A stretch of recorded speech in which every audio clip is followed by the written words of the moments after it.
الحمدللہ رب العالمین والصلاة والسلام علی اشرف الانبیاء والمرسلین سیدنا محمد ابن عبداللہ من لا نبی بعدہ وعلی آلہ واصحابہ ومن تبعہ بإحسان الی یوم الدین۔ ناظرین اکرام السلام علیکم ورحمۃ اللہ وبرکاتہ۔ میں ڈاکٹر ذوالفقار احمد آپ سے مخاطب ہوں اور آج انشاءاللہ ویلاگ نمبر 78 میں آپ سے گفتگو ہوگی۔ ناظرین اکرام، جب مقام بدر پر جب لشکر کفار کو اللہ رب العالمین نے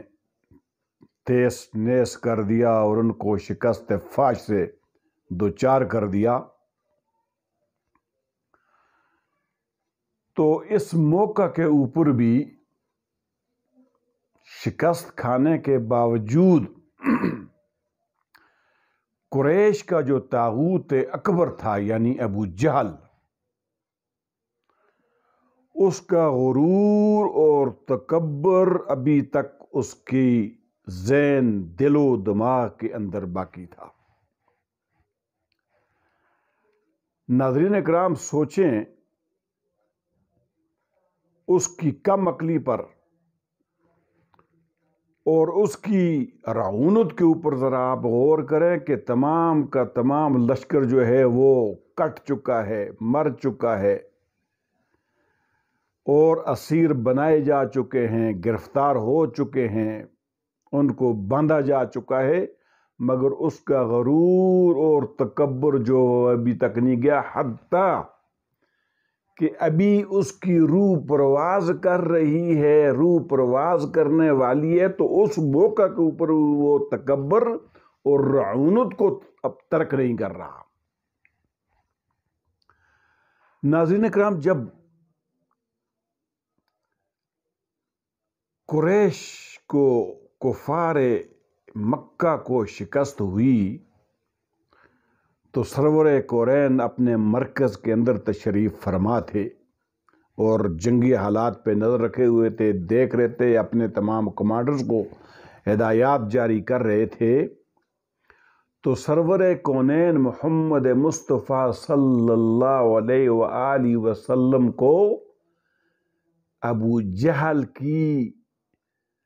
جو ہے وہ اس کے خاتمے کی اطلاع دی گئی،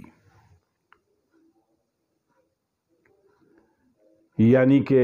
طاغوت اکبر جو ہے وہ اپنے انجام کو پہنچ چکا ہے۔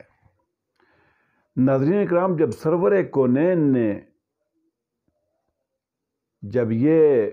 شکست کا ان کو اطلاع دی گئی اور اس طاغوت اکبر کے بارے میں بتایا گیا، تو سرور کونین نے کہا صحابہ کرام کو کہ کون ہے جو ابو جہل یعنی اس طاغوت اکبر کے بارے میں میرے پاس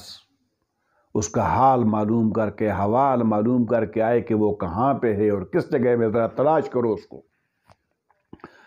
ناظرین کرام، جب صحابہ کرام نکل جاتے ہیں اس کو تلاش کرنے کے لیے، جو لاشوں کے لاشیں اٹی پٹی پڑی ہوئی ہیں کفار کی، ان میں تلاش کر رہے ہیں، تو عبداللہ ابن مسعود رضی اللہ تعالی عنہ کو اس کے پاس پہنچ جاتے ہیں، دیکھنے کہ وہ پڑا ہوا ہے زمین پر۔ تو حضرت عبداللہ بن مسعود رضی اللہ تعالی عنہ اپنا پاؤں مبارک اٹھاتے ہیں اور اس کی گردن پہ رکھتے ہیں، اور اس کی گردن پر رکھ کر اب یہ مکالمہ ہو رہا ہے ابو جہل کے درمیان اور عبداللہ بن مسعود رضی اللہ تعالی عنہ کے درمیان۔ عبداللہ بن مسعود کہتے ہیں کہ اے اللہ کے دشمن، اے اللہ کے باغی انسان، آخر تجھے اللہ رب العالمین نے رسوا کیا اور تو اپنے انجام کو پہنچا اور تو ذلیل و خوار ہو گیا۔ آج تو رسوا ہو گیا، اللہ نے تجھے رسوا کیا۔ اب اس کی رعونت کی آگے سے جو آپ دیکھیں ناظرین اکرام، ابھی اس کی سانسیں پرواز کرنے والی ہیں۔ تو اب عبداللہ ابن مسعود رضی اللہ تعالی عنہ کو کیا جواب دیتا ہے کہ میں کہے کا رسوا ہوا، میں کہاں کیسے رسوا ہوا؟ ارے جسے تم لوگ قتل کر رہے ہو، یہ اپنا کہہ رہا ہے، ارے جسے تم لوگ قتل کر رہے ہو اس سے بڑا آدمی بھی کوئی ہے، اس سے بڑے رتبے والا بھی کوئی ہے تمہارے درمیان؟ تم جس کو قتل کر رہے ہو یہ ایک بہت اعلیٰ اور بہت عرفہ آدمی ہے، اور اس سے بڑھ کر تو کوئی ہے ہی نہیں ہے۔ پھر ابو جہل کہتے ہیں کہ کاش، چونکہ ابو جہل کو قتل کرنے والے جو تھے یہ دو نوجوان تھے، معوذ اور معاذ، تو کیا کہتا ہے کہ کاش مجھے کسانوں کے بجائے کسی اور نے قتل کیا ہوتا۔ یعنی اب بھی اس کی رعونت والی باتیں جو ہیں اسی طرح جاری و ساری ہیں، یعنی ان کو کوئی نہیں سمجھ رہا۔ جب منطقی انجام کو پہنچ رہا ہے تو کہتا ہے کاش میں کسانوں کے بجائے مجھے کوئی اور لوگ قتل کرتے۔ پھر ناظرین اکرام، یہ طاغوت اکبر جو ہے یہ پوچھتا ہے عبداللہ بن مسعود سے، بتاؤ کہ آج فتح کس کی ہوئی، کون جیتا اس جنگ میں؟ اب یہ اس کی روح پرواز کرنے والی ہے اور اپنی منطقی انجام کو بھی پہنچنے والا ہے ناظرین اکرام۔ تو کہتے ہیں کہ بتاؤ آج فتح کس کی ہوئی؟ تو عبداللہ بن مسعود رضی اللہ تعالی عنہ جواب دیتے ہیں کہ آج اللہ رب العالمین اور اس کے رسول صلی اللہ علیہ وآلہ وسلم کی فتح ہوئی۔ اللہ نے اپنے رسول کو کامیاب و کامران کیا اور فتح عطا فرمائی اور فتح نصیب ہوئی ان کو۔ تو اس کے بعد ناظرین اکرام، اس طاغوت اکبر غرور اور تکبر سے بھرا ہوا، یہ رعونت سے بھرا ہوا ابن مسعود رضی اللہ تعالی عنہ کو کیا کہتا ہے؟ کہتا ہے کہ اے بکری کے چروائے، کیونکہ عبداللہ بن مسعود نے اس کی گردن کے اوپر اپنا پاؤں رکھا ہوا تھا اس کا کام تمام کرنے کے لیے، کیونکہ وہ گر چکا تھا، بھی مرنا ہی والا تھا، لیکن چند زندگی کی رمق اس میں اندر باقی تھی، اس کی سانسیں بھی۔ تو عبداللہ بن مسعود کو کہتا ہے کہ بکری کے چروائے، تو بہت اونچی جگہ پہ اور مشکل جگہ کے اوپر چڑھ گیا ہے۔ یعنی کہتا ہے کہ تیرا جو پاؤں ہے تو نے رکھا ہے میری گردن پہ، تو بڑی اونچی جگہ پہ چڑھ گیا ہے، بڑی مشکل جگہ میں چڑھ گیا ہے۔ یعنی کیا کہہ رہا ہے کہ یعنی تو جس کے اوپر پاؤں رکھا ہوا ہے یہ ایک بہت بڑا، اس سے بڑا کوئی آدمی نہیں ہے، اس سے بڑا کوئی مرتبہ والا کوئی انسان ہے ہی نہیں ہے۔ تو ان کو کہتا ہے کہ تو بہت بڑی اونچی جگہ پہ چڑھ گیا ہے، بہت بڑی مشکل جگہ پہ تو نے چڑھ گیا اور تو نے اپنا پاؤں رکھا ہوا ہے۔ مطلب کیا تھا کہ رعونت، تکبر اور غرور۔ اور عبداللہ بن مسعود رضی اللہ تعالی عنہ کو کہتے ہیں کہ اے چروائے، اس بنیاد پہ اس نے کہا کہ عبداللہ بن مسعود رضی اللہ تعالی عنہ مکہ میں بکریاں چروایا کرتے تھے، تو اس بنیاد پر ان کو کہتا ہے کہ اے بکریوں کے چروائے، تو بہت اونچی جگہ پہ چڑھ گیا ہے، تو بہت مشکل جگہ پہ چڑھ گیا ہے۔ ناظرین اکرام، جب عبداللہ بن مسعود نے اس کی یہ بات اس کی سنی، جب اس نے بولا کہ بکریوں کے چروائے تو بہت مشکل جگہ پہ چڑھ گیا ہے، تو اس کے بعد عبداللہ بن مسعود نے اس کی گردن کو تن سے جدا کر دیا، اور پھر اس کی گردن کو کاٹنے کے بعد یعنی اس کے اندر جو سانسیں باقی تھیں، کاٹنے کے بعد وہ سر اس کا اٹھا کر سرور کونین محمد مصطفیٰ صلی اللہ علیہ وآلہ وسلم کی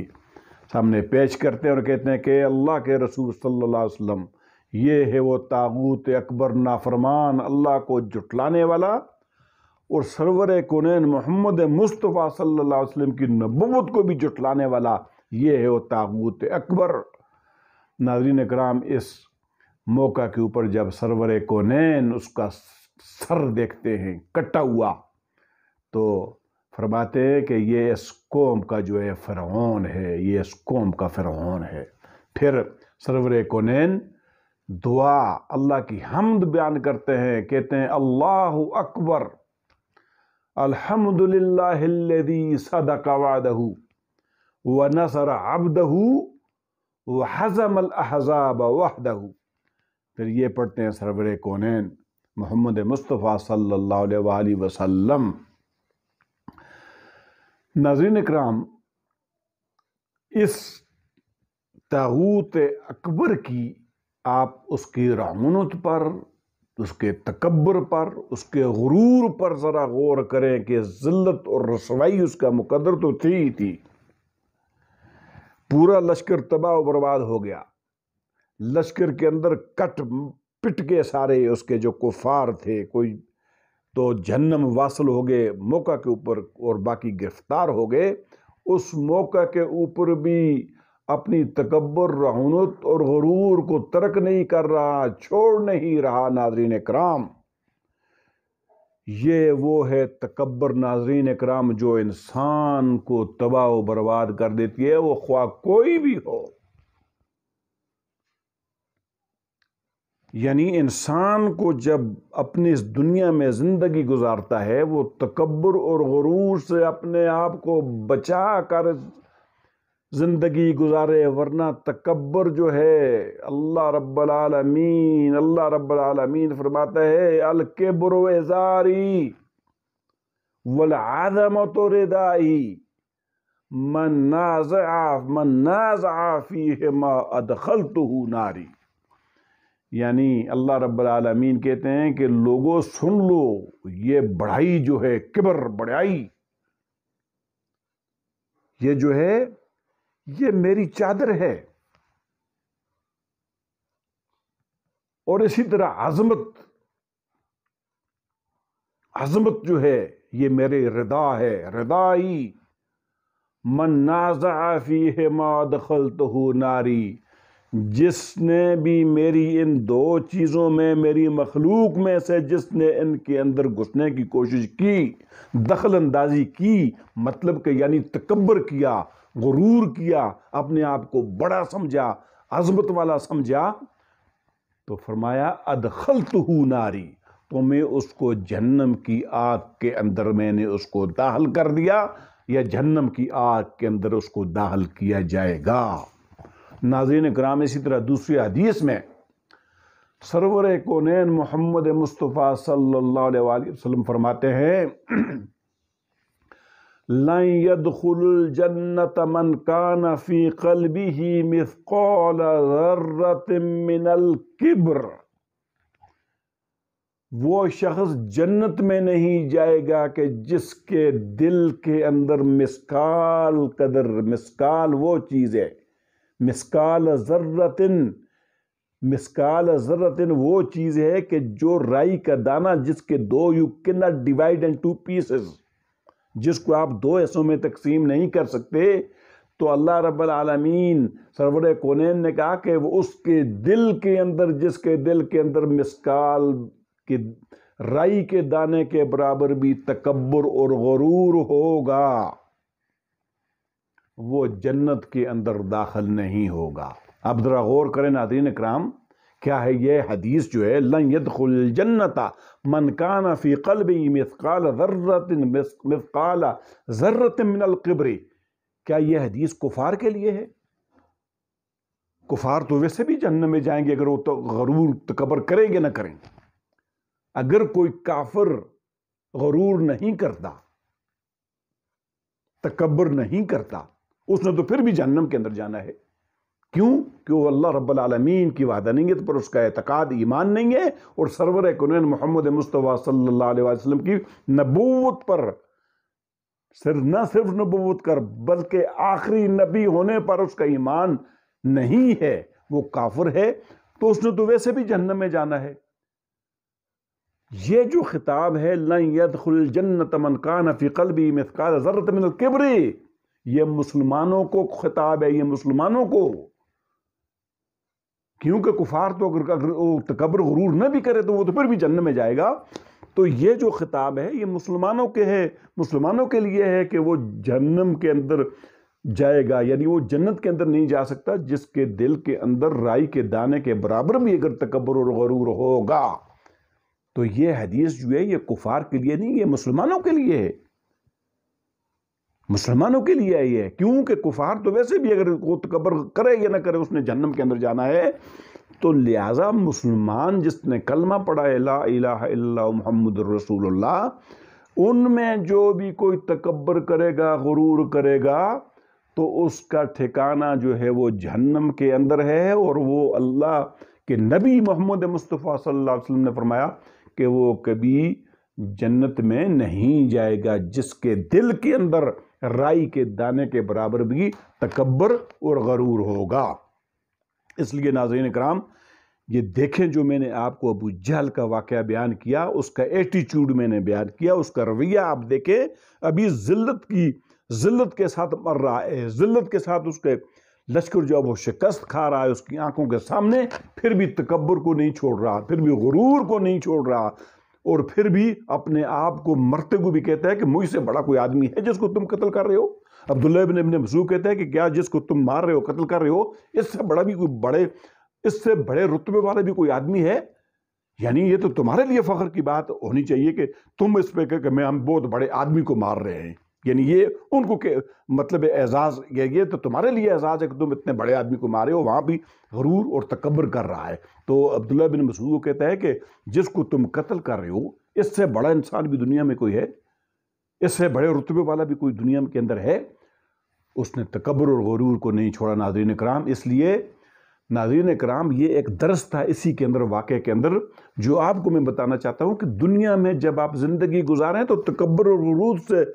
اپنے آپ کو بچا کے دور تکبر اور غرور سے، تاکہ آپ اللہ کے جنت کے مستحق ہوں، کیونکہ تکبر کریں گے، غرور کریں گے جو اللہ رب العالمین کا خاصہ ہے، تکبر بھی اللہ رب العالمین کا خاصہ ہے، اور عظمت جو ہے یہ بھی اللہ رب العالمین کا خاصہ ہے۔ اور جس نے ان دو چیزوں کے اندر دخل اندازی کی، تکبر کیا، غرور کیا، وہ جنت کے اندر نہیں جائے گا۔ اس لیے یہ جو ایک سبق ہے ان لوگوں کے لیے جو تکبر اور غرور کرتے ہیں، اور یہ ابو جہل کا جو یہ واقعہ ہے یہ ان لوگوں کے لیے سبق آموز ہے کہ جو تکبر اور غرور کے ساتھ اپنی زندگی اس دنیا کے اندر گزارتے ہیں۔ ناظرین کرام، آج کے لیے اسی پہ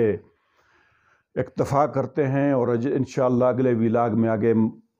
مزید گفتگو ہوگی۔ یہ ہمارا یہ ویلاگ جو ہے یہ کچھ 2-3 دن لیٹ جو ہے یہ اپلوڈ ہوا ہے۔ انشاءاللہ اگلے ویلاگ میں ہم